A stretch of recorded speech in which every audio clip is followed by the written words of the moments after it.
तुम कितना भी रेजुलेशन बना लो, 2026 जनवरी में भी तुम कुछ रेजुलेशन बनाए होगा कि हाँ ये चीज़ मुझे ये 26 में करना है, फिर जाकर कुछ दिन बाद भूल जाते हो। क्यों भूल जाते हो, कभी सोचा है? भाई हम लोग रील्स में डिस्ट्रैक्टेड हो जाते हैं, यूट्यूब वीडियो में डिस्ट्रैक्टेड हो जाते हैं, पता नहीं किस किस तरह का वीडियो देखते रहते हैं, रैंडमली जो भी आता रहता है स्क्रॉल करते रहते हैं, देखते रहते हैं।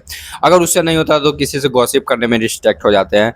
तो ये सबको कैसे छोड़ा जा सकता है? देखो भाई, एक ही चीज़ मेरे ऊपर जो भी काम करती है, मैं अकेले रहने की ट्राई करता हूँ। देखो, जब हम लोग गॉसिप करते हैं किसी फ्रेंड के साथ, किसी दोस्त के साथ, या फिर जो भी कज़न वज़न के साथ, तो हम लोग डिस्ट्रैक्ट रहते हैं पूरी तरीके से। हम लोग को उसमें मज़ा आ रहा होता है, लगता है कि चलो ना भाई, एक ही ज़िंदगी है, थोड़ा-सा मज़े कर लेता हूँ, और फ़ोन में तो नहीं हूँ ना, कम से कम दूसरों से बातचीत तो कम से कम कर रहा हूँ ना, उसमें थोड़ा-सा अच्छा लगता है। लेकिन एक तरह से वो भी डिस्ट्रैक्शन ही है, और वो भी हमारे हमारे ज़िंदगी को, हमारे लाइफ़ को इफ़ेक्ट ही कर सकता है, जितना कि रील्स करेगा।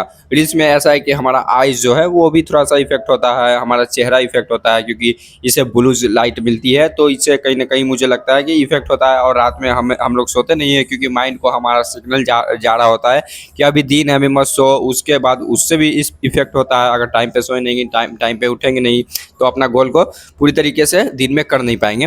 तो इसका सबसे एक ही सॉल्यूशन मेरे ऊपर जो काम किया वो मतलब कि लोनली रहो, अकेले रहो। अकेले रहोगे तो हर चीज़ को याद करोगे, अकेले घूमो-फिरो। घूमना-फिरना भी है, टहलना भी है, तो अकेले घूमो। देखो, इससे होता क्या है कि हम लोग याद करते हैं, हम लोग को माइंड में अपने आप वो चीज़ें याद आते रहती है कि हाँ भाई, कुछ तुमने बकचोदियाँ की थी कॉपी-वॉपी में, जो कि जाके अभी कर लो। कुछ ना हो, जितना हो सकेगा जितना ही कर लो, 10%, 20%, 30%।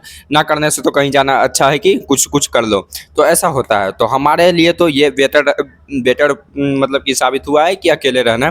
तो अकेले रहना इसलिए इम्पोर्टेंट है क्योंकि तुम अपने गोल को याद करते हो, और जब गोल को याद करोगे तो फिर तुम करोगे। और जब हम लोग डिस्ट्रैक्टेड होते हैं रील्स वगैरह में, तो कहीं न कहीं भूल जाते हैं उस चीज़ को।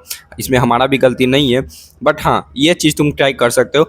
इससे तुम्हें बेनिफिट ही मिलेगा, कोई नुकसानदायक चीज़ है नहीं। Thank you.